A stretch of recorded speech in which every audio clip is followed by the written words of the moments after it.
Jesus And then Christ. we're just catching up here at SNL for the second time. Wow. That was fun. Yeah. And the monologue was amazing. Monologue was fantastic. We played the whole thing here. We loved thank it. you. We loved the monologue. That was to Pretty me the brave, whole. too. When they asked me to do it, I thought the monologue is the whole thing for me.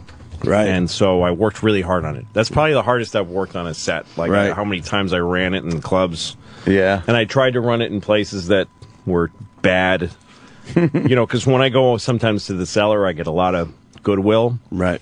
That doesn't help me get the thing right. And also, from the first time I did the monologue, the first thing that I was surprised by when I did SNL the first time is when I looked at the audience, I'm like, these are not cool comedy people. Right. They're tourists. They're from the middle of America, which is who I play to when I'm on the road. Yeah, yeah.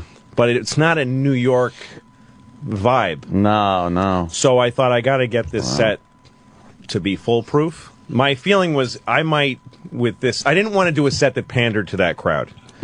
But I wanted to have it ready so that if nobody laughed, I'd still look okay. Right. Yeah, I wanted to be good enough at that set that if I got silence, I could still... Because when you're watching somebody bomb on TV, you can only tell by their face if they're bombing. You know what I mean? The laughs are not that big a quotient in the sound mix, so if the guy looks like he's doing all right, you could buy that he's doing okay. So I went to bad places...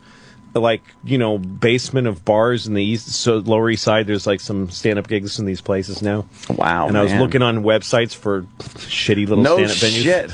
And I did, there was one where there's water just dripping in front of me on stage. This place down in Orchard Street or something. I don't know. Anyway. Wow, man. So when I was there, I was like, if they don't like it, it's not going to go bad anyway. Right. But the fucking crowd was good. You know how many people were happy you came into their place, and now they're hearing that you picked it because it was a shitty little place? They're thinking they're happening finally because Louis C.K. walked in.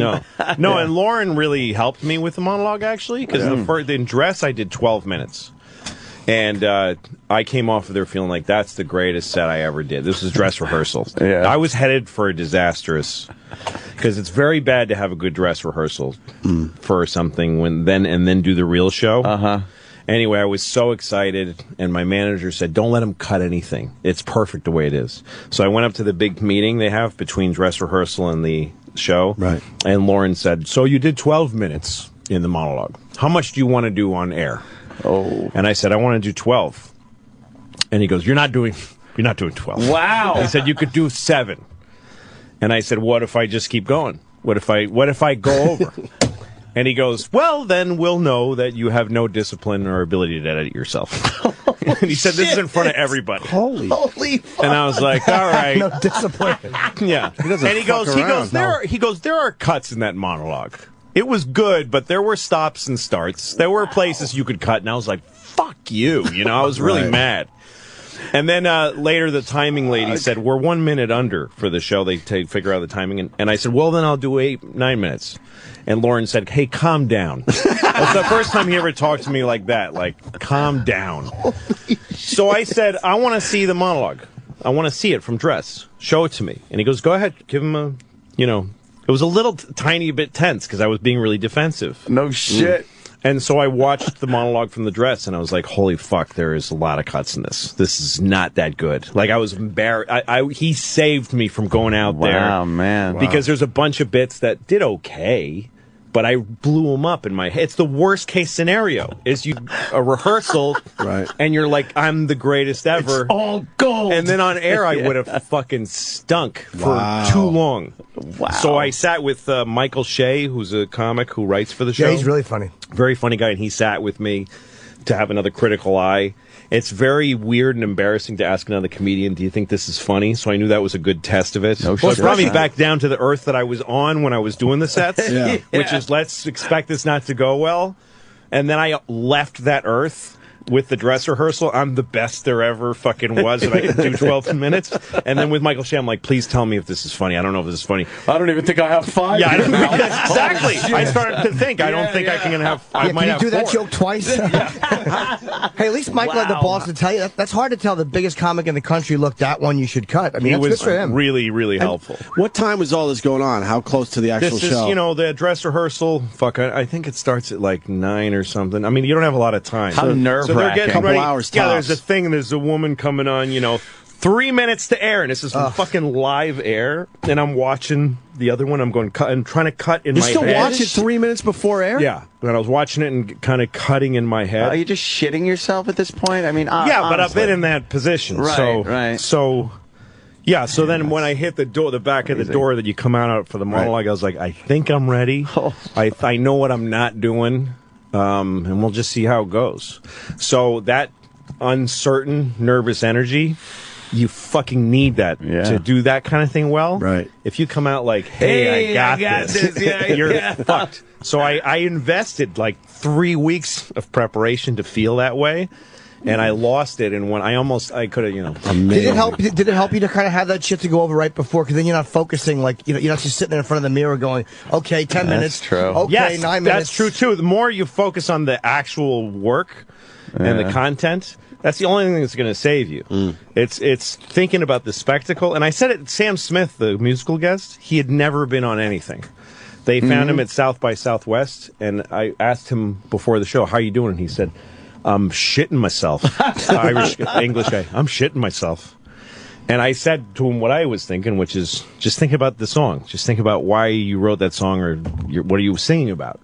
Don't think about I'm on TV. Anytime you're thinking about I'm on TV, what could this mean for me? And am I this good? And worthless. Worthless. Yeah. All you should be thinking of is this is what this joke is about and this is what this joke is about. Because no matter how good you are, you're always going to read Twitter and realize, oh, I'm a cunt and I suck. Yeah, exactly. None of that's going to pay off for you. None of that's going to help you. He killed it too.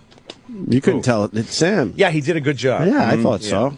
It's nice. That's fascinating, that behind-the-scenes stuff. Wow, you're cutting and editing right up to showtime. Yeah, it just seems like there's less time to panic if you're working. Right. Yeah. Fucking.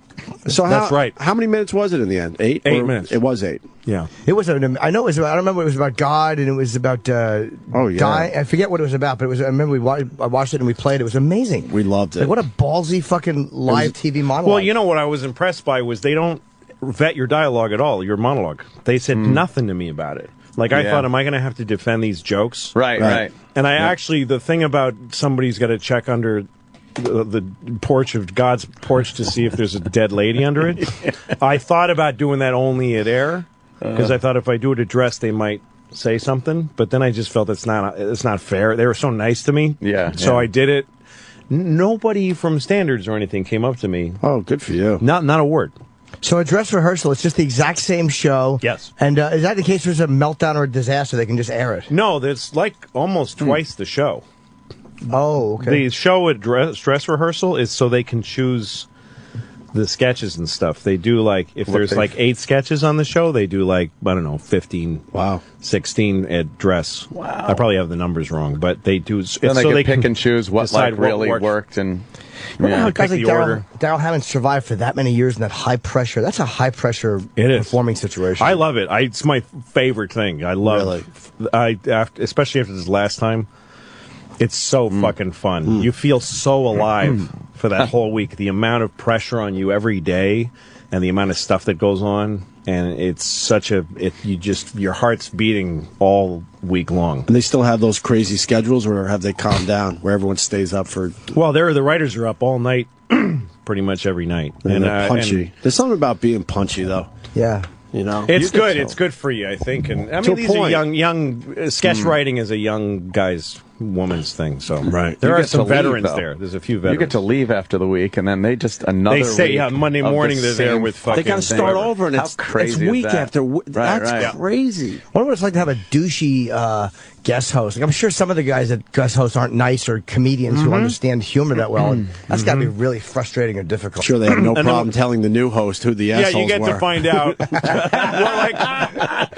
On the table read day, there was this wonderful spread of food. Yeah. And they said, and it had a little sign on it from Lena Dunham. And she had just hosted. So she bought everybody dinner for the table read. Like, she sent dinner from a nice restaurant. And they said to me, Lena Dunham did this. And I said, I ain't going to do it. I'm not sending you dinner. Yeah, exactly. Fuck you. And so I stopped that tradition.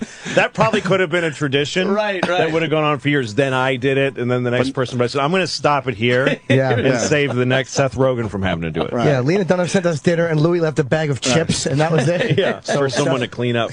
And then on the other side of the spectrum, yeah, you get to hear stories about, Justin Bieber's a asshole. So, Oh, shit. I enjoy knowing please that. don't shatter it. Yeah. Such a dreamy doll. Yeah, we're all surprised by that. Yeah. Why was he an asshole? He's a mean dick. Really? And, whatever. I'm betraying somebody's trust, but Yeah, fuck whatever. that kid. Fuck that kid. Fuck that kid.